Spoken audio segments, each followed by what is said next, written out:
Olá, olá você que está se preparando para o segundo semestre desse ano de 2023 com muita novidade em concurso público. Concurso público, sim, gente. Essa é a oportunidade.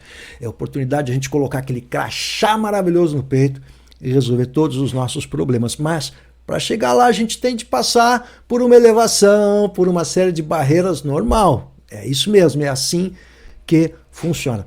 Eu vou dar algumas orientações importantes de como você estudar, o que você tem de fazer para conseguir seu objetivo, tempo de estudo, e vamos falar um pouquinho, vou começar falando sobre o maior concurso desse ano, que está previsto, que é o TSE Unificado. Então, para quem não conhece, eu vou dar algumas informações básicas sobre isso, depois vou dizer como é que você tem que se preparar sobre isso.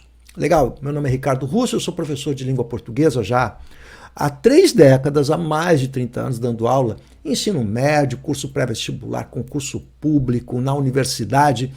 Sou jornalista também, trabalho com informação e sou professor. Então, o meu lugar de dizer alguma coisa aqui para você é o lugar de professor. Quem é um professor? Só para lembrar, professor é aquele que está do lado do aluno, ajudando a fazer a redação. Professor é aquele que corrige a prova com o aluno, que sabe quais são as dificuldades do aluno. Professor é aquele que entende de didática, que sabe que para a gente chegar no conhecimento, você tem que passar por um processo todo. Não é simplesmente sair fazendo exercícios de qualquer maneira, não é assim que funciona. Então, eu não só tenho experiência de fazer provas de concurso público, que fiz ao longo da minha carreira como professor muitas provas de concurso público, mas eu também tenho a visão do professor. É aquele cara que fica lá na frente, que está empenhado em ajudar você.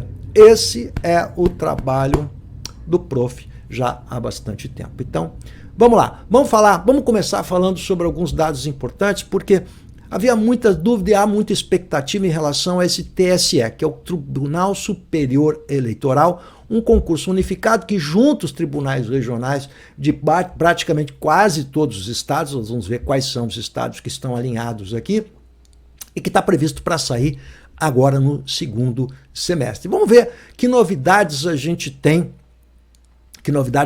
por aqui. Vamos olhar isso de perto? Eu vou botar aqui para você, vou ficar pequenininho ali, ó, vou ficar pequenininho aí.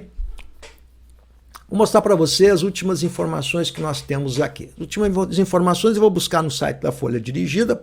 Quem é concurseiro sabe que esse site aqui é um site bem confiável. Legal? É um site bem confiável.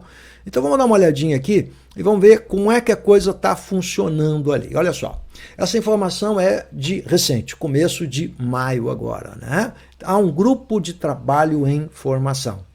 Então, essa informação foi passada no dia 3 de maio, que é um grupo de trabalho em formação, justamente verificando como deve ser esse edital. Então, essa é o grupo de trabalho para a elaboração do edital e demais atos relacionados a esse processo seletivo. Isso está em formação. Significa dizer que a coisa está caminhando. Então, que informação nós tínhamos? Nós tínhamos uma informação de fevereiro, em que o Rui Moreira, que é o diretor-geral do Tribunal Superior Eleitoral, tinha dito que haveria um concurso unificado e que esse edital estava previsto para agosto. Olha só, agosto, daqui a pouquinho, né? E as provas até 3 meses depois disso. Então havia uma previsão, setembro, outubro, lá por novembro, outubro, as provas poderiam estar sendo feitas. Há uma série de outros assuntos que aconteceu aqui. Por quê? Porque um deles é relacionado aos cargos, né? Que é o cargo de técnico e de analista. A gente sabe que há aqui uma discussão em torno disso no STF para verificar se o técnico judiciário precisa ter ensino médio ou precisa ser ou precisa ter a graduação, ensino superior. Mas independente disso, a coisa está rolando, ou seja, vai acontecer esse concurso sim. Isso é muito provável que aconteça, legal? E vai ser um grande concurso. Bom, como é que funciona esse concurso então? Bom, então acontece que o TSE vai chamar os tribunais regionais eleitorais e vai dizer assim, olha, nós vamos fazer um concurso unificado. O cidadão pode fazer na sua cidade, aí, na capital do estado, por exemplo, para qualquer outra capital que esteja integrada dentro do sistema. Então, quem é que está a fim de fazer junto? Legal? Quais são os estados, os TREs, que aderiram a essa ideia? Foram 21 TREs. Está aí, ó. Goiás, Rio de Janeiro, São Paulo, Mato Grosso, Piauí, Santa Catarina, Rio Grande do Norte, Ceará, Sergipe, Tocantins, Espírito Santo, Roraima, Rio Grande do Sul, Maranhão, Paraná, Distrito Federal, Rondônia, Pernambuco, Minas Gerais, Pará e Amazonas. Até agora, o que a gente sabe é isso. E a Folha de Dia está dizendo o seguinte, olha, estamos em contatos com os outros tribunais para saber se eles também vão aderir. Legal? O que significa dizer essa adesão, para a gente entender, né? Que esses tribunais que eu acabei de mostrar para vocês, eles aderiram ao sistema. Significa dizer que você pode fazer em Pernambuco a sua prova para o Distrito Federal. Você faz em Pernambuco, mas a vaga que você está disputando é no Distrito Federal. Você pode fazer no Paraná, mas eu quero ir para o Ceará. Então você pode fazer no Paraná, mas objetivando a vaga no Ceará. Ou seja, é um concurso que vai acontecer no mesmo momento, em todos esses estados, legal? E a prova é a prova igual para todos. Claro que é uma prova para técnico e uma prova para analista. São provas diferentes, evidentemente, mas todo mundo no país vai estar fazendo aquela mesma prova para aquele mesmo cargo. Essa é a grande vantagem para esse concurso unificado. Então, ele está rolando, sim, está aí, como você está vendo, né? Com a informação bem quentinha para você. O que mais que a gente sabe? Não sabemos ainda qual é a banca. Sebrasp fez a última prova. Sabemos que os salários para técnico judiciário chegam a 8 mil inicial. A gente sabe que que essa carreira é uma carreira que possibilita a ascensão. Quer dizer, se a gente pegar lá no portal da transparência, a gente vai ver que tem muita gente ganhando mais do que isso, né? Porque existe uma série de possibilidades de ascensão. A carreira no judiciário oferece a você uma ascensão. Então, o vencimento básico é de 3.352, mais a gratificação de 4.694, isso dá 8 mil para técnico e analista, 13 mil reais, 5.500 salário, mais 7 mil de gratificação. Agora, vamos lá. Feito isso, quer dizer, eu sei que é uma grande possibilidade, aí você vai dizer assim, tá, prof, mas vai ser um concurso difícil. Cargos bons, com bons salários, são muito concorridos e disputados, por isso que a gente tem que estar preparado, se é isso que a gente quer. Então a gente tem que botar na cabeça isso e ir em busca desse edital. Agora, olha só, 4 conteúdos são obrigatórios, né, na parte de conhecimentos gerais. Então, como é que eu vou começar estudando? Vou começar estudando por aquilo que eu sei que vai aparecer, com certeza. Quer dizer, além, evidentemente, dentro do conhecimento específico, que é o direito eleitoral, evidente que vai aparecer, né? A gente sabe que tem gramática, interpretação de textos, informática, normas aplicáveis aos servidores públicos, regimento interno de cada tribunal.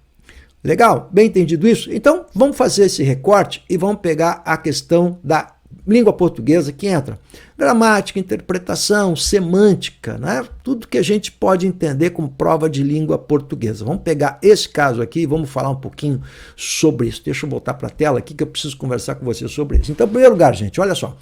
Como é que eu me preparo? Você tem que saber aquelas disciplinas que são básicas, que aparecem em tudo que é concurso público. Então, a gente sabe que informática, raciocínio lógico, vai aparecer direito constitucional, o direito administrativo, que são as disciplinas de sempre, que aparecem em tudo que é concurso público, e, indefectivelmente, língua portuguesa. 10, 15, 20 questões estarão lá.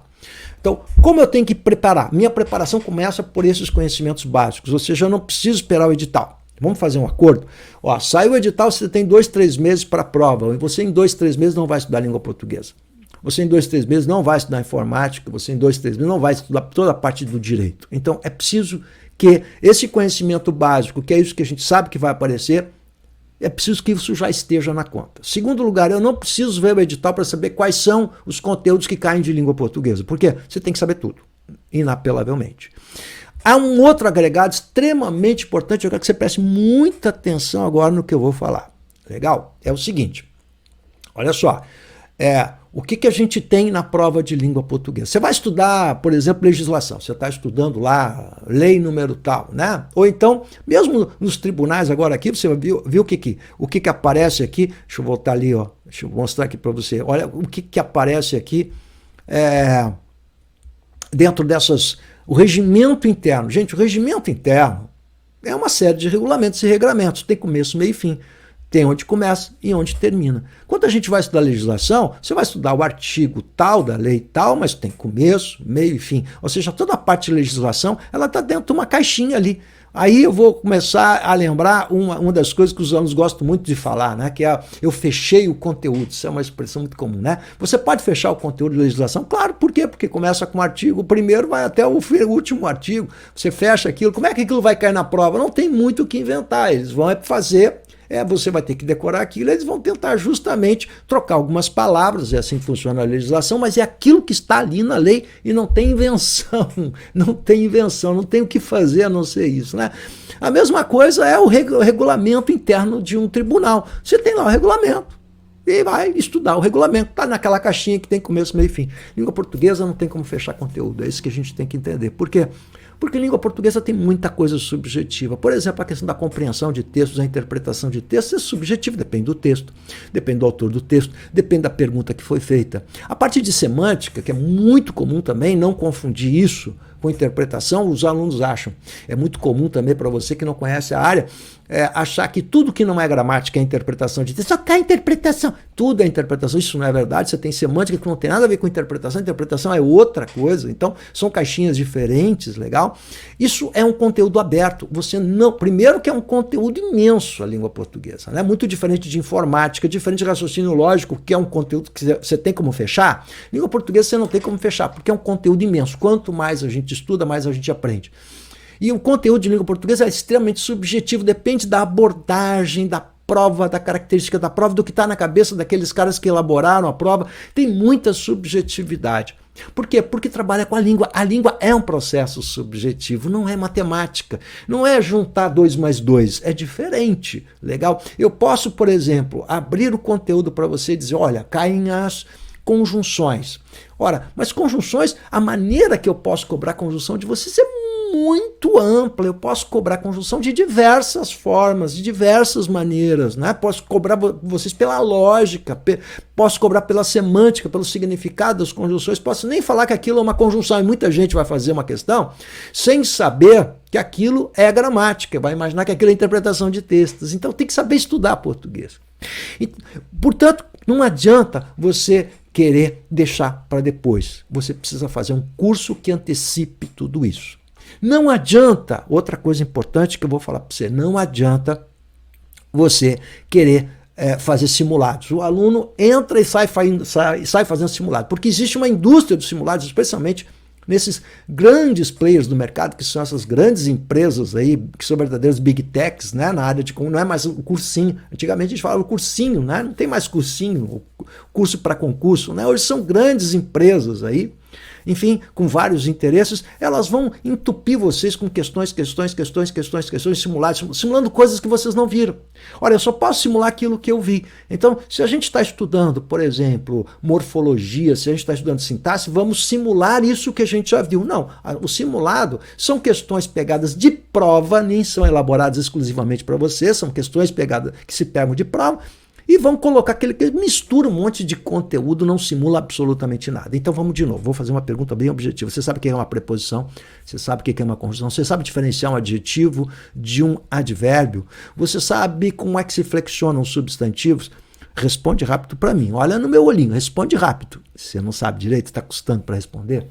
Então não adianta você fazer simulados. Você está perdendo seu tempo. Você não vai conseguir ler aquele monte de PDF que vão entupir você com PDFs, com aulas, e a gente acha que está ganhando. Aí é quando mais é menos. Você precisa de orientação.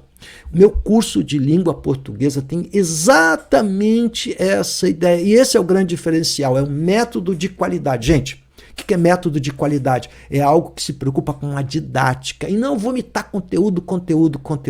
Ou seja, é uma escadinha que a gente vai subindo aos poucos. Se você não conhece bem a morfologia, se você não sabe direito o que é uma conjunção, o primeiro módulo do meu curso é morfologia. Você tem que conhecer bem como são formadas as palavras, as classes das palavras, o processo todo de formação de palavras.